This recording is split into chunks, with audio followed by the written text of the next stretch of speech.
ആരൂഢം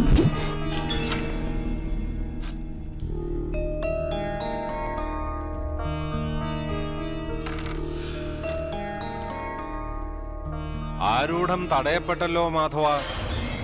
അറിയേണ്ട കാര്യം അറിയിച്ചു തരാൻ ഈശ്വരന്റെ കൂട്ടില്ല എന്ന് ചുരുക്കം. മോശം സമയത്താ അങ്ങനെയൊക്കെ സംഭവിക്കുക. ചന്ദ്രഗിരിയിലെ ക്ഷേത്രത്തിൽ ഒരു ഗണപതി ഹോമം കഴിക്കുക, എന്നിട്ട് നോക്കാം. എനിക്കറിയേണ്ടത് എന്റെ ഭാവിയെക്കുറിച്ചല്ല, അവൻ എന്റെ അച്ചു. അവനെക്കുറിച്ച് ഓർത്താണ് എന്റെ വേവലാതി. ആ പേടി വേണ്ട. ചൊവ്വാദശയാണ് അയാൾക്കിപ്പോ. ജാതകത്തിൽ ഇപ്പോൾ ചൊവ്വയുടെ സ്ഥാനം ഉച്ചത്തിൽ. യുവരാജാവ്, ദേവസേനാപതി, സാക്ഷാൽ സുബ്രഹ്മണ്യൻ. അയാളെ തൊടാൻ പറ്റില്ല ആർക്കും. എന്നാ ആയിക്കോട്ടെ.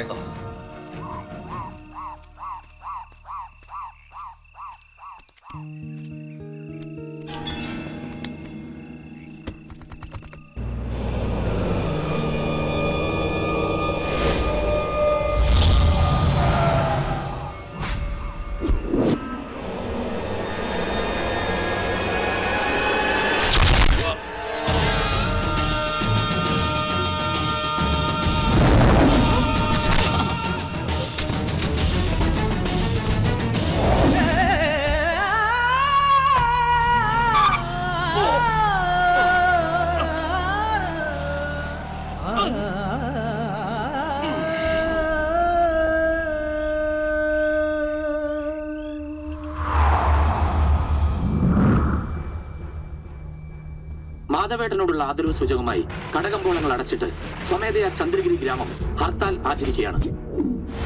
ആനയുടെ കുത്തേറ്റ് മരിച്ച നിലയിലാണ് മൃതദേഹം കണ്ടെടുക്കപ്പെട്ടത്. ഇന്നലെ രാത്രി നടന്ന സംഭവത്തിൽ ദുരൂഹതയുണ്ടെന്ന് നാട്ടുകാർ ആരോപിക്കുന്നുണ്ടെങ്കിലും പോലീസ് മരണകാരണം സ്ഥിരീകരിച്ച മട്ടാണ്.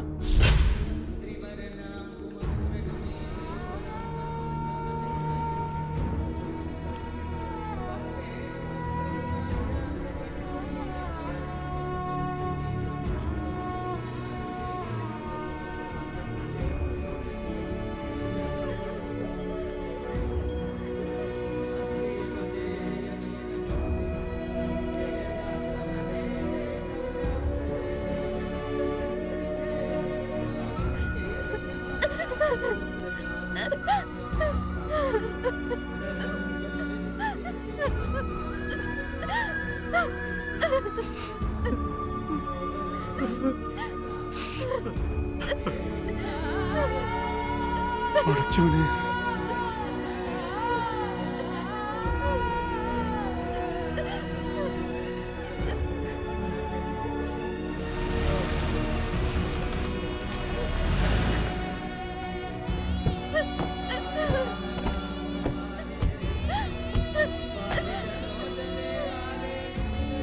ഒന്ന് വഴി കൊടുക്കൂ, ഒന്ന് വഴി കൊടുക്കൂ.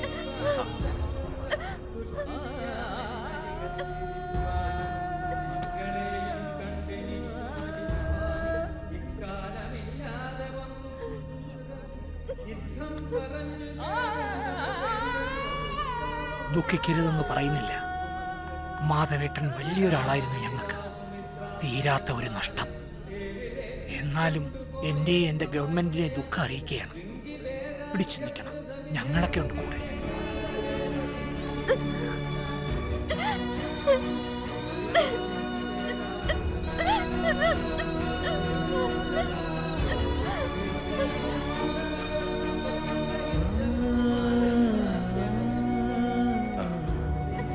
പിതാവിന് ഈ കിടപ്പ് കാണാൻ വയ്യ, അതുകൊണ്ട് വരില്ലെന്ന് അറിയിക്കാൻ പറഞ്ഞു.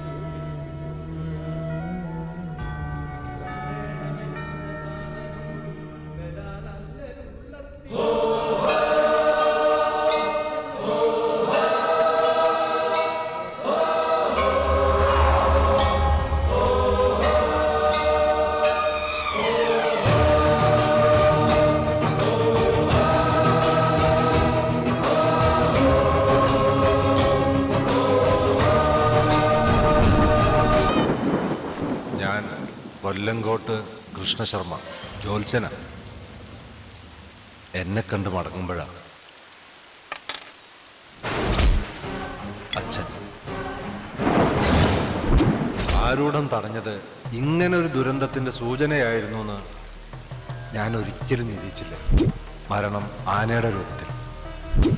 ഇത് അവിടെ വെച്ച് മറന്നില്ലായിരുന്നെങ്കിൽ രക്ഷപ്പെടാൻ കഴിഞ്ഞേനെ അച്ഛൻ. സമയമായ ഒക്കെ മറക്കും. എന്നാ ഞാനങ്ങോട്ട്. എത്ര കിട്ടി? കള്ളസാക്ഷി പറയാം.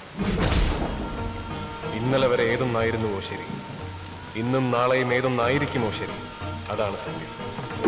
അതറിയാവുന്ന ബ്രഹ്മജ്ഞാനിയായ കൊല്ലങ്കോട്ട് കൃഷ്ണശർമ്മയ്ക്ക് എങ്ങനെ കഴിഞ്ഞു കിട്ടിയ പണത്തൂക്കത്തിനൊപ്പിച്ച് കണ്ട സത്യം മാറ്റി പറയാം?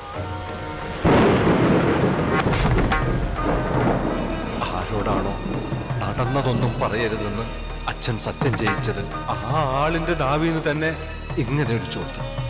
ഇല്ല, എനിക്കിനി ഒന്നും മറയ്ക്കാൻ കഴിയില്ല. കുഞ്ഞറിയണം, അച്ഛന്റെ മരണം നടന്ന രാത്രി ഞാൻ കണ്ട സത്യം.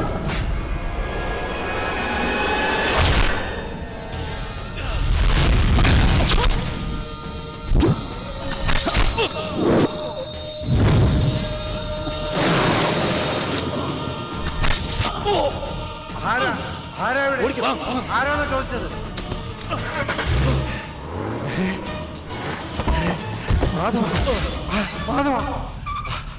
ആരോടും തടഞ്ഞത് വെറുതെ ആയില്ല അല്ലേ തിരുമേനി?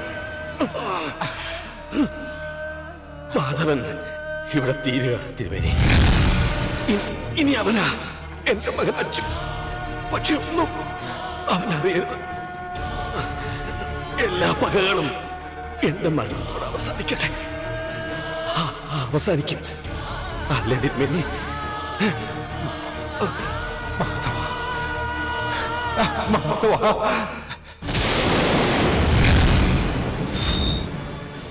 മരണസമയത്ത് എന്നെ അച്ഛൻ പിടിച്ചു വാങ്ങിയ വാക്ക്, അത് പാലിക്കാൻ കഴിയാതെ പോയതിൽ ഒരു മനസ്താപവുമില്ല ഇപ്പോഴെനിക്ക്.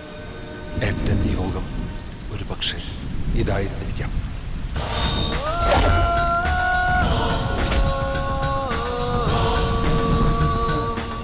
അരുത്, ഇപ്പോ മനസ്സിൽ പോലും പകയരുത്. പടപ്പുറപ്പാട് സബിണ്ടി കഴിയുന്നവരെ അച്ഛൻ്റെ ആത്മാവ് ഈ ഭൂമിയിൽ തന്നെ ഉണ്ടാവും. ആ ആത്മാവിന് നോവുന്നതൊന്നും ചെയ്യാൻ പാടില്ല. ഒരു വൃദ്ധന്റെ അപേക്ഷയാണ്. കേൾക്കാൻ സന്മനസ് കാണിക്കണം.